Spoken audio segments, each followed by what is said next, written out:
पुढची बातमी बघूयात। जैन समाजाने आज दादर कबूतरखाना परिसरामध्ये मोठं आंदोलन केलं आणि ताडपत्री फाडून टाकली। हातामध्ये सुऱ्या घेत जैन आंदोलकांनी ताडपत्री आणि बांबूला लावलेल्या सुतळ्या तोडल्या। ताडपत्री हटवून आंदोलकांनी कबूतरखाना पुन्हा सुरू केला। कबूतरखान्यावरती लगेच धान्य टाकून कबूतरांना खाणंही आंदोलकांनी दिलंय। जवळपास तासभर हे आंदोलन सुरू होतं। अत्यंत आक्रमक पद्धतीने सुरू होतं।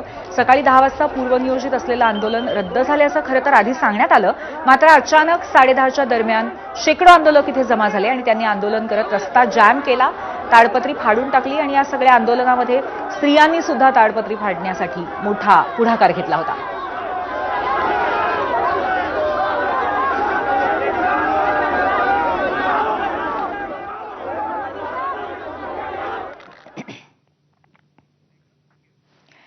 या आंदोलनामध्ये जैन समाजाचे लोक नव्हते, बाहेरचे लोक आंदोलनामध्ये घुसले होते असा आरोप सहपालकमंत्री मंगलप्रभात लोधा यांनी केलाय।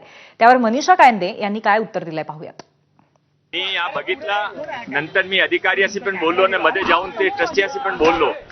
ट्रस्टियांच्या म्हणणं आहे ते बाहेरचे लोक आले होते, त्याने केला। ट्रस्टियाचा यामध्ये काय रोल नाही आहे। त्याने काल मीटिंग, आजची मीटिंग पोस्टपोन केली होती। काल माननीय मुख्यमंत्रीजीने आदेश दिला, जे निर्देश दिला ते त्याच्यासाठी समाधानकारक होता। त्याने मुख्यमंत्रीजी पण धन्यवाद पण दिला आणि मुख्यमंत्रीचे आभार पण मानले। त्यानंतर काही लोकांनी इथे येऊन घुसून ते जे काही केलं आहे त्यामध्ये जैन समाज किंवा साधू संत समाजमध्ये कोणी त्यांच्याकडे बरोबर नाही आहे। आता जे काही झालं त्याबद्दल आम्ही दिलगिरी व्यक्त करता।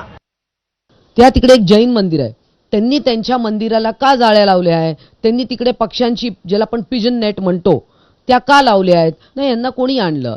हा सगळा प्रीप्लॅन्ड केलेला आहे। जैन समाजाचे ट्रस्टचे लोक नव्हते, आता काय त्यांचं आय कार्ड चेक करायचं का? सगळी जैन लोक होती, इतर धार्मिक लोक होती। आता काल हा मुख्यमंत्र्यांनी जे निर्णय दिला त्याच्यावर कालचा मी तुम्हाला व्हिडिओ दाखवते। हा माणूस फुटपाथवर, आता हे फुटपाथवर चालू आहे, म्हणजे कोणी उठायचं आणि फुटपाथवर धान्य टाकायचं, हे कितपत